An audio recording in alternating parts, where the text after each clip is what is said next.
ಅಲ್ಲಿ ಕೈ ಕಟ್ಟಾದ್ರೂ ಕೂಡ ಆ ಹುಡುಗಂಗೆ ಮ್ಯಾಚ್ ಅಲ್ಲಿ ಆಡಕ್ಕೆ ಬಿಡ್ತಾರೆ. ಅವನಿಗೆ ಒಂದ್ ಕೈ ಕಟ್ಟಾಗಿರುತ್ತೆ ಅಂದ್ರೆ ಒಂದ್ ಕೈ ಇರೋದಿಲ್ಲ.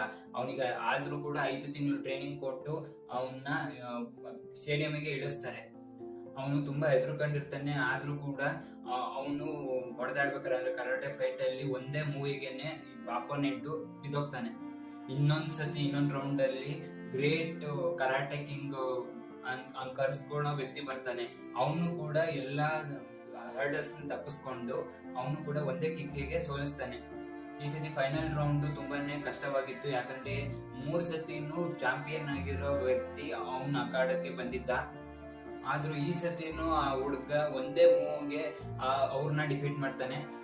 ಅಲ್ಲಿರೋ ಎಲ್ಲ ಆಡಿಯನ್ಸ್ ಕೂಡ ಶಾಕ್ ಆಗ್ತಾರೆ, ಮತ್ತೆ ಅವನು ಕೂಡ ಶಾಕ್ ಆಗ್ತಾನೆ. ಅವಾಗ ಅವನು ಆಯ್ತು ಅಂತ ಅವಾಗ ಮಾಸ್ಟರ್ ಹೇಳ್ತಾನೆ, ನೀನ್ ಒಂದೇ ಕಟ್ಟಾಗಿರೋದ್ರಿಂದ ಯಾರು ಕೂಡ ನಿನ್ನ ಹಿಡಿದು ಎತ್ತು ಬಿಸಾಕಕ್ ಆಗ್ತಿರ್ಲಿಲ್ಲ, ಅದಕ್ಕೆ ನಾನು ಒಂದೇ ಟೆಕ್ನ ನಿಮ್ಗೆ ಪದೇ ಪದೇ ಹೇಳ್ಕೊಡ್ತಿದ್ದೆ ಅಂತ.